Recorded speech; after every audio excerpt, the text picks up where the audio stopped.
नमस्कार। सीधा सवाल में आपका स्वागत है। मैं हूं प्रवीण बागी। कुछ शख्सियतें ऐसी होती हैं जिनका नाम उनके स्वभाव का पर्याय बन जाता है। एक ऐसी शख्सियत आज हमारे साथ हैं जिनके साथ हम सीधा सवाल करेंगे। बिल्कुल अपने नाम के अनुरूप मृदुल, सरल और सहज। जी हाँ, हम बात कर रहे हैं गोवा की राज्यपाल मृदुला सिन्हा जी के। मृदुला जी, आपका स्वागत है। मृदुला जी का जीवन संघर्षों से भरा रहा है। आज वो राज्यपाल हैं, मगर जीवन के कई रंग उन्होंने देखे हैं, जीवन में कई अनुभव उन्होंने हासिल किए हैं और बहुमुखी प्रतिभा की वो धनी रही हैं।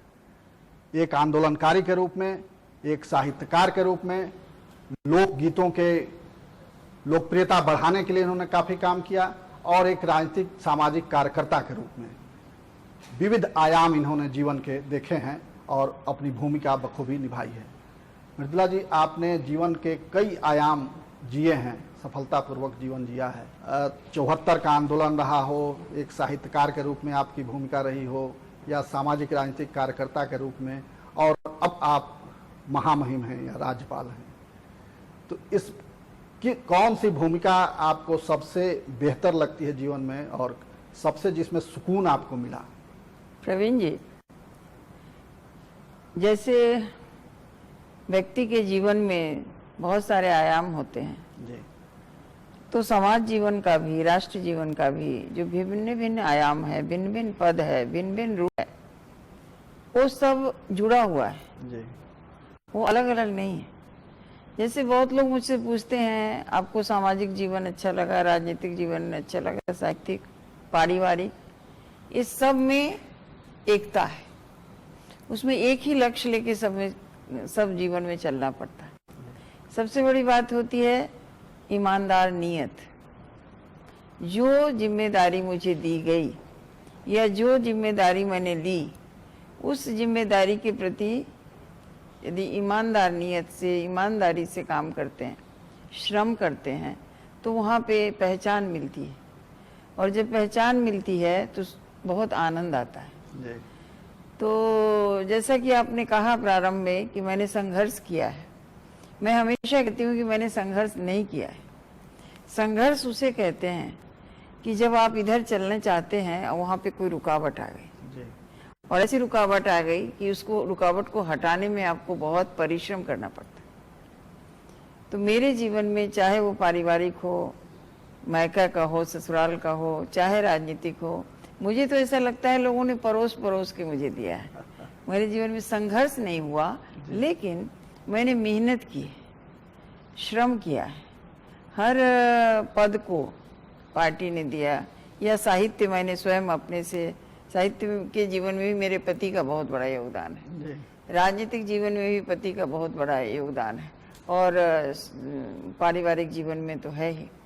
तो इस तरह से जिस जीवन की ओर बढ़ाए या उनकी प्रेरणा से भी उन्होंने सहयोग किया, तो उसमें मेहनत तो करना पड़ता है अपने को। आप साहित्यकार भी रही हैं और कई दर्जन किताब आपने लिखी है, आपके एक पुस्तक पे फिल्म भी बनी है। तो साहित्य की जो रचना है, जो लेखन का काम है, वो राज्यपाल बनने से बाधित हुआ है या और उसको बल मिला है? बिल्कुल नहीं बाधित हुआ है। और इससे पहले भी मैं 40 वर्षों से सारे देश में घूम रही हूँ। अब रांची ही पता नहीं कितनी बार आई हूँ पहले संगठन के काम से। कि मैं हमेशा कहती हूँ कि 5 से 7 बजे का जो समय है सुबह का, एक तो ब्रह्म मुहूर्त है। उस ब्रह्म मुहूर्त में कोई भी कला का विकास होता है, किसी कला की साधना है, साहित्य भी एक कला है, उसकी साधना के लिए वही विषय, वही समय बहुत उपयुक्त है। और वो समय मेरे आपके जीवन में भी न वो परिवार का है, न समाज का है, वो केवल और केवल आपका जीवन है, हमारा जीवन है। तो यदि हम सो के गंवा लेते हैं, तो एक तो सूर्योदय से पहले जो ब्रह्म मुहूर्त है उसकी हवा हमें नहीं मिलती है, और दूसरा कि कोई कला की साधना करना चाहते हैं तो वो नहीं छूट जाता है। तो इसलिए मैंने शुरू से ही साथ लिया, 5 से 7। इस समय मैं चाय भी पीती हूँ, बाहर भी बैठती हूँ, बाहर की हवा लगती है, चिड़िया की आवाज़ सुनती हूँ। आजकल तो समुद्र की आवाज़ सुनती हूँ, समुद्र की आवाज़ भी बदलती रहती है, और चिड़िया की आवाज तो मधुर लगती है, मगर समुद्र की गर्जना गर्जना अब भयभीत शुरू भी हुई। करती होगी। गर्जना अब शुरू हुई है, उसके जी। पहले धीमे धीमे अब शुरू हुई है गर्जना, क्योंकि अब रफ कहते हैं वो लोग, जो समुद्र रफ हो गया, अच्छा, इसके पहले इतना नहीं था। तो मेरे कहने का अभिप्राय कि उसका भी एक, यदि रफ हो गया, बहुत गर्जना है, उसमें भी एक स्वर है, उसका बहुत कुछ अर्थ निकाला जा सकता है, और कि कह क्या रहा है वो, हमसे क्या उम्मीद करता है समुद्र, जी। ये भी निकाला जा सकता है। वो तो मन की स्थिति का सवाल। तो अब तो मुझे अभी मेरी 15 किताबें आ रही हैं अच्छा, इस साल। तो ये पुस्तकें सारी की सारी इसी साल नहीं लिखी गई हैं, पहले से काम चल रहा था। पहले से। और जो मेरे स्तंभ आते रहे हैं पत्रिकाओं में, जी। तो उन पत्रिकाओं के स्तंभों का संकलन है, बहुत सारी चीजें हैं इसमें। तो राज्यपाल के रूप में जो अनुभव आपका हो रहा है, उस पर भी कुछ लिखने की सोच रही हैं? राज्यपाल के रूप उसमें भी अनुभव, लेकिन मेरा ये कहना है जी। कि राज्यपाल हो जाने का मतलब केवल संवैधानिक व्यवस्था में जो काम है, केवल उतना काम मेरे लिए बहुत कम है। क्योंकि जब मुझे प्रधानमंत्री ने पूछा था कितने घंटे काम करती हैं, जब मैं गवर्नर नहीं बनी थी, वो प्रधानमंत्री बन गए थे, पहले भी काफ़ी बैठ के बातचीत करने का अभ्यास था, तो पूछे कि कितने घंटे काम करती हैं, मैंने कहा 12-13 घंटे काम करती हूँ। तो उन्होंने कहा थोड़ा और बढ़ा लीजिए। मैंने कहा नहीं, मैं इससे नहीं बढ़ा सकती, अब मैं थोड़ा घटा दूंगी। मेरी ये धारणा है। और एक अभी राष्ट्रपति के यहाँ मीटिंग थी, तो उन्होंने कहा कि ये 40 वर्ष का हमारा अनुभव है, जितने लोग गए हैं, राज्यपाल बनाए गए हैं, उसका किसी न किसी का 50 वर्ष का है, किसी का 40 वर्ष का है। तो ये हमारा सामाजिक जीवन का अनुभव है। राजनीति में काम करते हुए मतलब हर राजनीतिक कार्यकर्ता सामाजिक कार्यकर्ता होता है, समाज की समस्याओं को देखता है, उसका सॉल्यूशन निकालता है। तो अब ये समय आया है कि संवैधानिक दायित्वों को निभाते हुए भी हम समाज को कुछ दें, जी। उनकी समस्याओं के लिए कुछ दें। अब मैं फर्स्ट एम्बेसडर हूँ, जो 9 एम्बेसडर्स का नाम लिया था प्रधानमंत्री ने स्वच्छता अभियान के लिए, फर्स्ट नाम मेरा लिया था। अच्छा, हाँ, तो मैं गोवा की आदरणीय गवर्नर मृदुला सिन्हा, ऐसा उन्होंने फर्स्ट नाम मेरा ही लिया था। और आप गोवा की पहली महिला गवर्नर हैं। हाँ, पहले थोड़े दिन के लिए मार्गरेट अल्वा हुई थी, लेकिन वो रहती नहीं थी वहाँ, ऐसे चार्ज में थी। तो एक्चुअली संगठन का काम करते करते यह एक अभ्यास हो गया कि यदि अवेयरनेस जनरेशन लाना है, लोगों को जोड़ना है, तो किस तरह से क्या करना चाहिए। तो उसमें बहुत सारे हमने स्लोगन लिखे हैं, गीत लिखे हैं, और बहुत सारी मीटिंग्स ली है। छोटे से गोवा में अलग अलग सेक्टर के लोगों को थोड़े थोड़े काम दिए हैं, और गोवा से बाहर भी दूसरे राज्यों में भी जाकर, वहाँ भी मेरे नॉमिनी हैं, और वहाँ भी जिस तरह से क्या किया जा सकता है स्वच्छता के लिए, सरकारी ऑफिसर के लिए, इनके लिए, एक तो वो बहुत बड़ा काम है, क्षेत्र है जिसमें किया जा सकता है, मैं कर रही हूँ, मुझे आनंद भी आता है। उसके अलावा बहुत कुछ समाज को दिया जा सकता है। जैसे मैं हर मंत्रालय को आजकल सुझाव देती हूँ। सुझाव देना मतलब कि अभी बदली हुई परिस्थिति में काम करने की मूड में सरकार है, तो उनको सुझाव देना कि आपको क्या क्या करना चाहिए। तो ये मैं जो 40 वर्ष का अनुभव है उसी के आधार पर देती हूँ। बहुत तो मृदुला सिन्हा जी सिर्फ गवर्नर ही नहीं है, बल्कि प्रधानमंत्री द्वारा मनोनीत स्वच्छता अभियान की ब्रांड एम्बेसडर भी हैं, और पहला नाम प्रधानमंत्री जी ने इन्हीं का लिया था। ये गर्व की बात है बिहार के लिए खास करके, क्योंकि मृदुला जी बिहार की बेटी हैं, और बिहार से ही आज इस मुकाम तक वो पहुंची हैं। बिहार के एक छोटे से जगह से निकल करके बड़े मुकाम को इन्होंने हासिल किया है। हमारी बातचीत जारी रहेगी, मगर अभी समय है एक छोटे से ब्रेक का। हम तुरंत वापस लौटेंगे, आप बने रहिए हमारे साथ।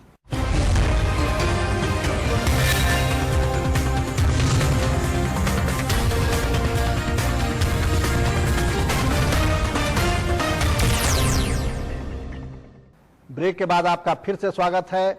मैं हूं प्रवीण बागी। हम बात कर रहे हैं गोवा की प्रथम महिला गवर्नर मृदुला सिन्हा जी से।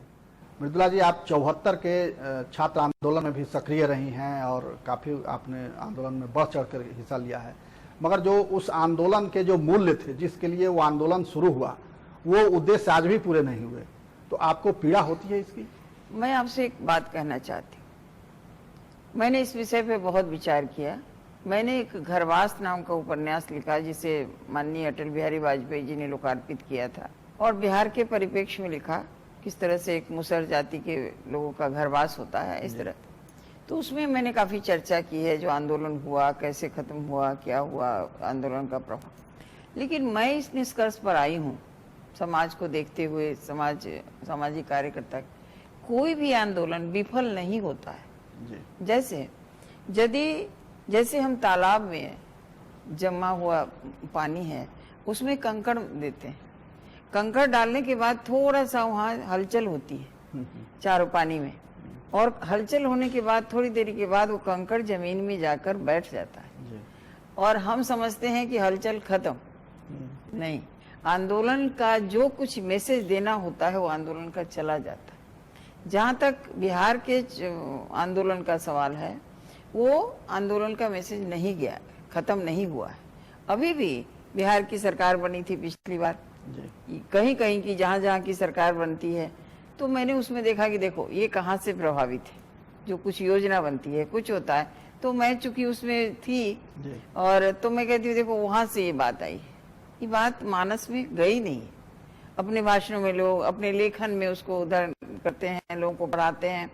तो इस तरह से कंकड़ और तालाब की तरह ही आंदोलन अपना प्रभाव डालकर खत्म नहीं होता। उस समय समय पर उसकी जब जैसी आवश्यकता होती है उसको लोग छान लेते हैं, कंकड़ को निकाल लेते हैं। तो इस तरह मेरा अनुभव ये है। हाँ, ये जरूर है कि आपको लगता है, लेकिन उस समय जिस मानस को प्रभावित कर दिया, जगा दिया सरकार के बारे में कि नहीं सरकार काम नहीं करती है, लोकतंत्र में लोक का क्या जिम्मेदारी है, ये बता दिया। लोगों में जागरूकता, छोटे छोटे नौजवानों में जो मार खाए, हमारे नजर के सामने कितने बच्चों को पिटाई लगती थी, मैं पुलिस वाले को बहुत डांटती थी, करती थी। तो वो सब नहीं भूलने वाले हैं।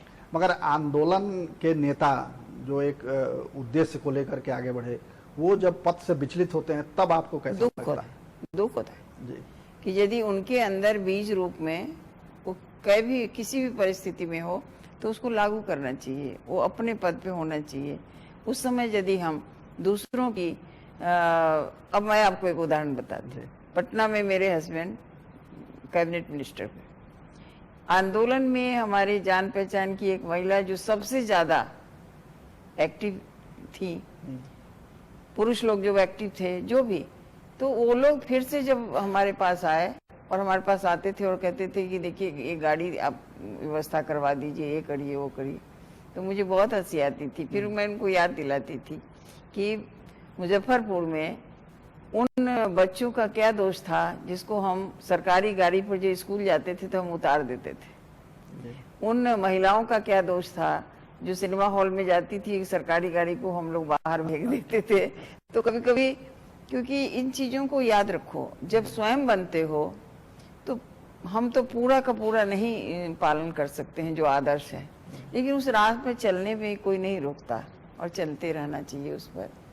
तो कोशिश की है, समाज में भी ये गया है कि हम अपने जीवन में, राजनीतिक जीवन में उन मूल्यों को जिसके लिए हमने काम किया था, थोड़ा बहुत ही सही, उसको लेकर चले। अभी 26 जून फिर आने वाला है, आपातकाल लागू हुआ था, तो अब इतने वर्षों के बाद आप आपातकाल को किस रूप में याद करना चाहती हैं? मैं तो आपातकाल को ऐसे मैंने याद किया कि एक कहानी, पूरे आपातकाल पे कहानी एक ही लिखी गई है जो मृदुला सिन्हा ने लिखी। अच्छा। और बहुत लोग कहते हैं कि ऐसी कहानी जो उसको पढ़ लेगा वो आपातकाल को समझ लेगा। जब जब हो ही धर्म की हानि, ऐसी मेरी कहानी। अच्छा। तो मैं हमेशा उस आपातकाल के समय उसको लोगों को पढ़ाती भी हूँ, कहीं कहीं पत्रिका में छपती है। और आपातकाल में हमेशा हम याद करते हैं क्या क्या हुआ, कैसे हुआ, किस तरह हम छुपते थे, छुपाते थे, एक्टिव होते थे। और खास करके जब पुरुष लोग को जेल में ले जाते थे तो बाहर हम कितना सक्रिय थे। और मैं चूंकि वो उस विषय को मैंने लिया कि नहीं, जिनके पति, जिनके भाई, जिनके परिवार के पुरुष चले गए जेल में, उन घरों को देखना, उन महिलाओं से संपर्क में रहना, उनको ढाढ़स बंधाते रहना, जेल में जाके लोगों से मिलना। तो एक महिलाओं की ऐसी मैंने टोली बनवाई और उस टोली को लेकर मैं जाया करती थी, मिलती थी, और जिनको जो कहना हो परिवार के बारे में, क्योंकि बहुत सारे उसमें पढ़ी लिखी हुई महिलाएं नहीं थी। आंदोलन में बहुत सारी महिलाएं भी उस समय बहुत युवतियां सक्रिय थी, बाहर मगर बाद में जो राजनीतिक व्यवस्था बनी या राजनीतिक दलों ने जो टिकट वितरण किया उसमें महिलाओं को उस हिसाब से भागीदारी नहीं मिल पाई। आज भी महिला शक्ति राजनीति में बहुत अहम रोल नहीं निभा पा रही है। अब तो बहुत परिवर्तन आया है जी, अब हर जगह पूरे देश में परिवर्तन भी आया है और महिलाएं बहुत अच्छा काम कर रही हैं। जो संघर्ष की बात आपने मेरे लिए की, जी, वो मैंने तो संघर्ष बहुत कम किया है जीवन में। सबने मुझे आगे दिया है, पद सहयोग दिया किया है। देते रहे हैं, लेकिन महिलाएं बहुत संघर्ष करी। उनके संघर्ष में मैं साथ रही हूँ जी, और हमेशा लड़ती रही अपने चुनाव समिति में, इसमें उसमें, नहीं उस महिला को मिलना चाहिए। देखो कभी कभी अटल जी कहते भी थे कि अब सब महिलाओं को दे देते हैं टिकट। महिलाओं के प्रति पुरुषों की सोच कुछ बदल रही है। बहुत बदली जी, और बेटियों के पतले बेस वहीं से बदलना चाहिए। तो जो पिता हैं, भाई है, सबकी बेटियों के प्रति बदला है, पत्नियों के प्रति। मैं हमेशा कहती हूँ जो महिला आगे बढ़ती है तो लड़की बचपन से ही उसके पिता का बहुत बड़ा सहयोग रहता है, फिर पति का सहयोग होता है। आगे चल के समाज में भी लोग सहयोग अब देने की मानसिकता में आए हैं। लोग समझ रहे हैं कि नहीं, हम जब तक इनको नहीं आगे बढ़ाएंगे। लेकिन ये बात तो दयानंद ने समझ ली थी, आर्य समाज के संस्थापक ने, कर्वे ने समझ ली थी, महात्मा फुले ने समझ ली थी। समय लगता है परिवर्तन होते होते होते। अभी तो लड़कियां हमारी सब जगह जलथल नभ पे जा रही हैं। जी। लेकिन तो मैं उनसे कहती हूँ कि जलथल नभ पर जाओ, माँ तुम्हें बनना पड़ेगा। इसलिए वो भाव, वो काम नहीं छोड़ना। तो महिलाओं की भूमिका बदलते समय के साथ बदल रही है और इसमें पुरुष की मानसिकता भी बदल रही है, ऐसा मृदुला जी का मानना है। हमारी बातचीत जारी रहेगी, मगर अभी लेते हैं एक छोटा सा ब्रेक और तुरंत वापस लौटते हैं। आप बने रहिए हमारे साथ।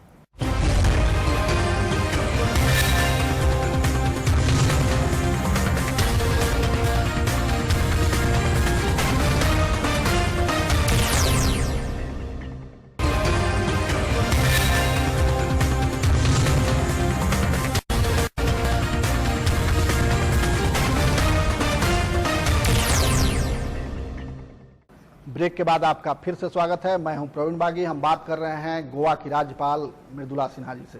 मृदुला जी, अभी आपने कहा कि आप 12-13 घंटे काम करती हैं और मेरे ख्याल से आपकी उम्र जो है 70 के ऊपर है। तो इस उम्र में इतनी ऊर्जा आप लाती कहाँ से हैं? काम करने से पता नहीं कहाँ से उठ जाती है। तो 12-13 घंटे ही नहीं, कोई लेखक के नाते यदि पूछे, साहित्यकार के नाते पूछे, तो हर साहित्यकार ईमानदार साहित्यकार है सचमुच, और हैं ज्यादातर साहित्यकार, तभी साहित्यकार बन पाते हैं। वो 24 घंटे काम करते हैं। कैसे करते हैं 24 घंटे? कोई विषय आ गया मन में, हम सोच रहे हैं, कर रहे हैं, उसका सॉल्यूशन नहीं मिल रहा है, रास्ता नहीं मिल रहा है, स्वप्न में मिलता है। स्वप्न में मुझे 2 उपन्यासों का नाम, शीर्षक मिला। मैं बहुत परेशान थी, शीर्षक नहीं मिल रहा था। मेरा पहला उपन्यास था विकलांगों के ऊपर। तो स्वप्न में अचानक मैं 4 बजे उठी, ज्यों मेहंदी को रंग, ज्यों मेहंदी को रंग, अभी क्या है, कहाँ से आया, क्यों आया, वही शीर्षक मैंने दिया। पूरे दोहा जब याद आ गया, याद आने पर मुझे लगा कि इस उपन्यास का इस शीर्षक से नहीं होगा, कोई दूसरा नहीं हो सकता। ऐसे बहुत लोगों को है, नींद में उसका समाधान निकलता है। जैसे साइंटिस्ट भी बहुत कहते हैं, मैथ बनाते बनाते सो गए, नहीं उसको हुआ तो सपने में हो जाता है। तो इसलिए 12-13 घंटे काम करती हूँ, किसी से मिल रही हूँ, उनको कुछ बातें कह रही हूँ, बता रही हूँ, मैं उसको भी काम में जोड़ती हूँ। 12-13 घंटे में हमेशा कहानी नहीं लिखा होता है, ऑफिशियल वर्क है, ये है वो है। तो मुझे लगता है कि आप जितना काम करते जाइएगा आपकी एनर्जी मिलती जाती है, और ईश्वर कृपा। और ऐसे मैं कहती हूँ, डॉक्टर तो कहते हैं कि 73 मैंने पूरा कर लिया है, लेकिन मैं कहती हूँ आई एम 42। अच्छा। तो डॉक्टर कहते हैं नहीं, याद रखिए आप 73 है, आप 1 घंटे का भाषण नहीं दीजिए। लेकिन मेरा हो जाता है कभी कभी, जब प्रमुख वक्ता रहती हूँ तो एनर्जी मिलती है, और ईश्वर की कृपा है वो उसको। लोक गीतों के संरक्षण और संवर्धन के लिए भी आपने काफी काम किया है, मगर अभी के हालात में लगता है कि लोकगीत कहीं गुम होता जा रहा है। बिल्कुल, लेकिन मुझे ऐसा लगता है कि वो हमारा इतिहास है। लोक गीत ही नहीं, सारे रस्म रिवाज, शादी ब्याह संस्कार जितनी भी चीजें थी, कृषि संस्कार, हर चीज में हर काम के लिए गीत था। हमारे यहाँ लोग पढ़े लिखे नहीं थे, जी। लेकिन उनको अवेयरनेस जनरेशन कहाँ से आता था? वो अवेयरनेस उनको कैसे होता था? उनका वो सज्ञानता उनको गीतों के माध्यम से, रस्मों के माध्यम से, पेड़ पौधे सब के बारे में, आत्मवत सर्वभूतेषु हम कहते हैं, जितने भी वेद के मंत्र हैं, वेद में उपनिषद में मंत्र हैं, वो सब लोग हमारे यहाँ वैसा जीवन जीते हैं। जब मैंने उसका अध्ययन किया तो मुझे बहुत ये लगा कि गीत सब कितना महत्वपूर्ण है, जो हमारे जीवन में सादा जीवन उच्च विचार, इन शब्दों में नहीं, शब्द बदल के गीतों के भाव वही है। अच्छा, लड़की ससुराल जा रही है, लड़की ससुराल जाकर किस तरह से वहां निभाए लोगों के साथ, आज तो कोई ट्रेनिंग नहीं दे रहा। इसलिए मैंने कहा कि अभी 20 वर्षों से मैंने कहा है, कहीं शुरू हो गया विवाह पूर्व ये होना चाहिए, परामर्श होना चाहिए, परामर्श होना चाहिए, क्योंकि आज के जमाने में जो लड़के लड़कियां पढ़ रहे हैं, विवाह को हम कैसे निभाएं, उनको ये सब की कोई शिक्षा नहीं मिलता था। गांव की लड़कियों को सारी शिक्षा, वो सब गीत सुनती रहती थी, पुरुषों के कान में भी वो सारे गीत जाते थे। तो हर ऋतु में के गीत है, हर संस्कार के गीत हैं, हर चीज रस्म के गीत हैं। वो एक तो वो पृथ्वी से हमको जोड़ने वाले गीत है, पर्यावरण से जोड़ने वाले गीत है, बहुत थाती है हमारी। गोवा में भी लोक गीतों का चलन है। हाँ, वहाँ उन लोगों को है, उनकी भाषा में है अपना, वो लोग गीत गाते हैं शादी उदी के समय। हमारे यहाँ बिहार में तो अभी भी गाते हैं, मैं देखती हूँ शहरों में भी और गाँव में भी अभी बहुत। मगर अब खोजने पड़ते हैं गीत गाने वाले लोग। हाँ, कुछ कुछ है लड़कियाँ जिनको ट्रेनिंग अभी है बिहार में, गाँव में अपने घर की लड़कियाँ ही गाती हैं। वो मैंने सबसे पहले बिहार के लोकगीत 81 में 81 में दूरदर्शन के राष्ट्रीय चैनल पर आया था, सबसे पहले मृदुला सिन्हा और साथी। मैं उसमें गीत गाने के लिए नहीं, चूंकि मैं कंपेयर होती थी इसलिए मेरे नाम से किया, लेकिन मेरा ये मन था कि जिस तरह मैंने कलेक्शन किया बिहार की लोक कथाओं का, उसी तरह से उसमें झारखंड तो फिर बिहार का अंश था, तो करिया मुंडा जी से पूछ के मैंने लोक कथाएं लिखी, उनकी माँ से पूछ के कि भाई यहाँ की यहाँ के लोगों की कथाएं आनी चाहिए, और बिहार की भी आई। तो उसी प्रकार से लोकगीत को भी प्रमोट करना है, होली को, छठ को, सब छठ को सबसे ज्यादा मैंने ही प्रमोट किया दिल्ली में। अब इतना प्रमोट कर दिया, अटल जी को मैं एक बार कह रही थी कि बिहार में कहावत है, पहने ये सब कोई झमका वही है कोई कोई। तो हमने महिला बिहारियों को कहा तुम यहाँ आके अपने रीति रिवाज को झमकाओ, शर्माओ मत। तो छठ अब इतना ज्यादा होता है जो कुछ करने की जरूरत, पूरे देश में ज्यादा ही झमक गया, तो अच्छी बात है। गोवा में आपको कौन सी बात सबसे अच्छी लगती है? क्योंकि गोवा माना जाता है कि बहुत खुला प्रदेश है और आधुनिक प्रदेश है। यही आपको कहना चाहती हूँ। अच्छा हुआ आपने प्रश्न किया। मैं बार बार ये बात कहती हूँ कि गोवा के बाहर रहने वाले को ये फीलिंग है, ये जानकारी है, ये एक भ्रम है कि वहाँ के लोग बहुत खुले, और मैं समझ रही हूँ ईट ड्रिंक एंड बी मेरी है, कोई मोरल ये नहीं है ना, एकदम गलत है। गोवा के निवासियों का पांव उनकी संस्कृति में इस तरह से धंसा है, एक दिन भी समाचार पत्र किसी न किसी सांस्कृतिक आयोजन से, किसी न किसी पर्व त्योहार के आयोजन से, किसी न किसी साहित्यिक आयोजन से खाली नहीं रहता। आपको आश्चर्य हुआ वहाँ के समाचार पत्र को देखने के लिए कि इतने सांस्कृतिक कार्यक्रम होते हैं, और व्रत त्योहार सभी बहुत ही आस्था के साथ होता है, और लोग उसी मानसिकता के हैं। एक दूसरी बात, हिंदू मुस्लिम सिख सब तीनों रहते हैं वहाँ, ईसाई तो खैर ज्यादा है ही। मेरे साथ भी लोग जाते हैं तो मंदिर में जाके ईसाई लोग भी प्रणाम भी करते हैं, टीका भी लगवाते हैं, और माला भी, वो हमारे डिप्टी सीएम है तो मेरे साथ गए तो माला भी पहन लिए पहले ही, टीका भी लगाया। ये सब नहीं, हमारे राजभवन में ही ये है, क्या कहते हैं, चैपल है, उसमें 4 बार साल में ये होता है, मास होता है। तो हम ही लोगों की तरफ से, हम लोग ही राजभवन की तरफ से उसको कॉफी ऐसे देते हैं। तो बहुत हारमोनी है, यानी मिलीजुली संस्कृति, मिलीजुली संस्कृति है। और वो मिलीजुली संस्कृति में फर्क नहीं है। एक बात, दूसरी बात की सांस्कृतिक, अच्छा, एक जो कहते हैं धर्म के प्रति बहुत ज्यादा आस्था, वो है। वो सब में है।